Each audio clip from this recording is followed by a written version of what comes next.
the Blondel theorem. We're going to talk about the Blondel theorem. Blondel theorem. So if this Blondel theorem, there is not much to talk about it. As I said, it's all about we have a load. This is our load. And remember, this load can be a star. You know already how to do a calculation with a star, and then you know how to do a calculation with a lead delta. So you come here, you put 2 wattmeter to measure the voltage in the wattmeter across the power of the load.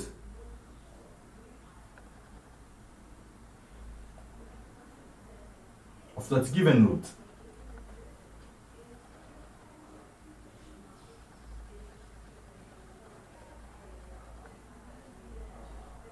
In our previous video, I have explained already how to take the reading of this wattmeter. And then we say for the wattmeter A, we're going to look at the current. The current is the current A. Then we say current A. And then the voltage is going to be voltage from A to B. Then we're going to call it VAB. And then as well cos theta of the voltage AB and the current IA. And then for C, it's just the same.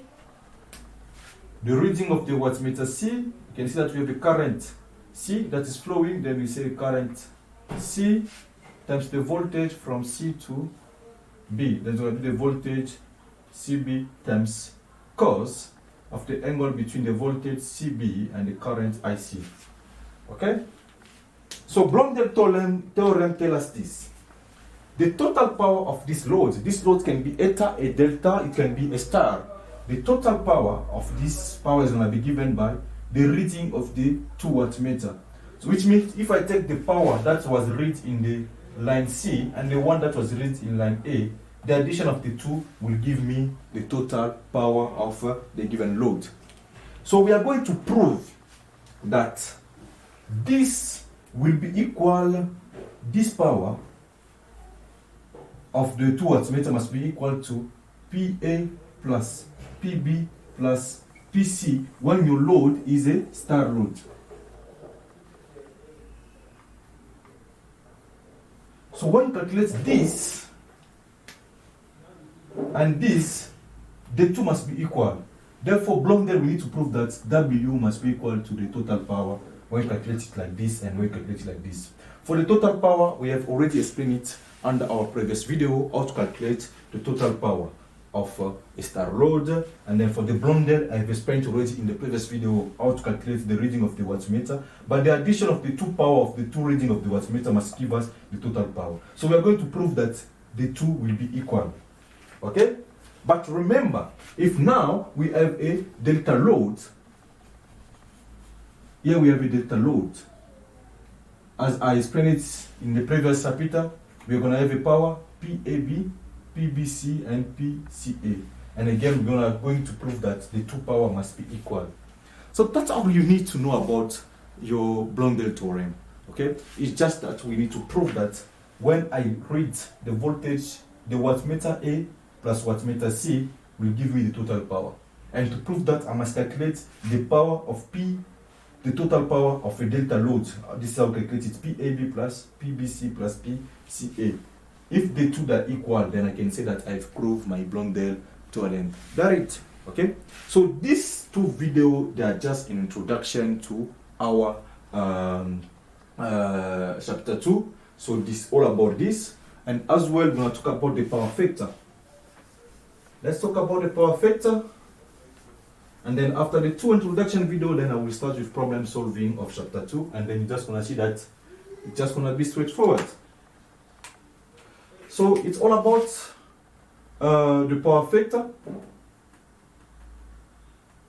And then I will give you a trick that you may use more often when you have this power factor. And the power factor is always given by the tangent tan,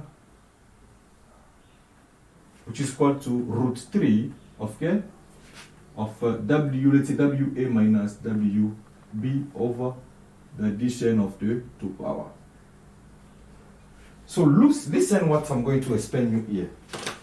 This is the standard formula.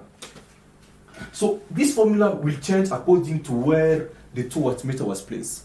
If the wattmeter is placed between line A and line B, this formula will change. Between line B and C, this formula will change. Between line C and A, this formula will change. So we have 2 phase sequences, if you remember very well, as we say.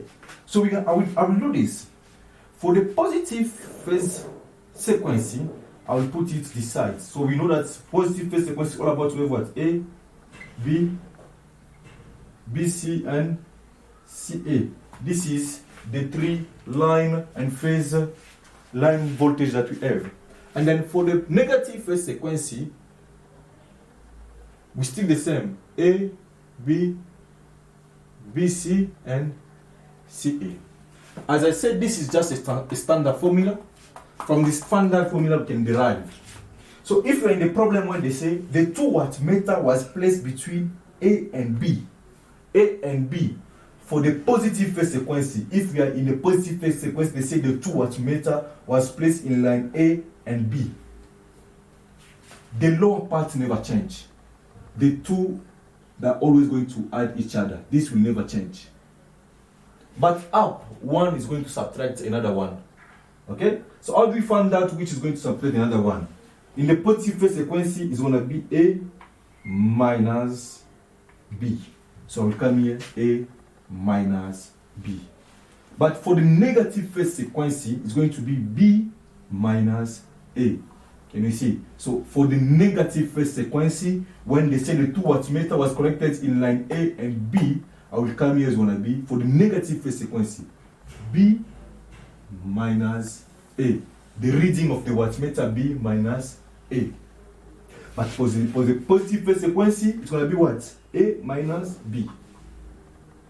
A minus B when the 2 wattmeter was placed in line A and line B. Let's go down again. When we in the case when they say the 2 wattmeter was connected in line B and C, so it's going to be B minus C. So when you come here, it's going to be the reading of the wattmeter B minus the reading of the wattmeter C, and then down here is going to be B plus C.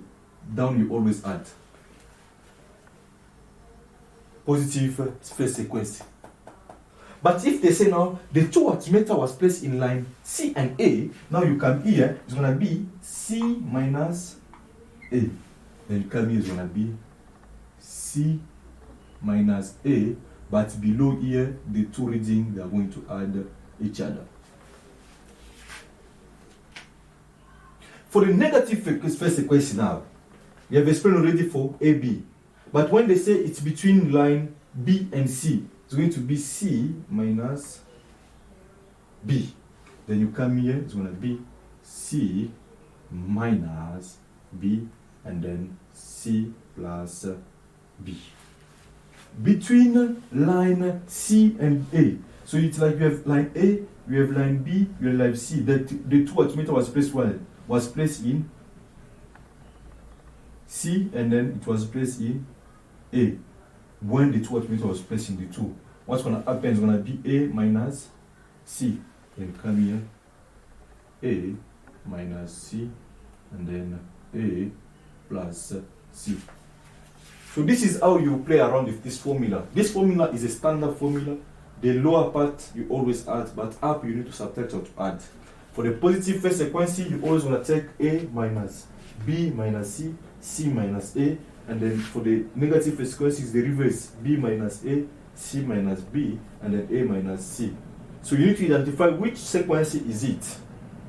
And remember, it's all about the reading of the wattmeter. When they say the 2 wattmeter was placed in line A and line B, and they say positive phase sequence, now you're going to come, you say, because this positive phase sequence is this minus that, but lower, they never change. So that's it. So in our next series video, we just want to talk about the problem solving of this type of question.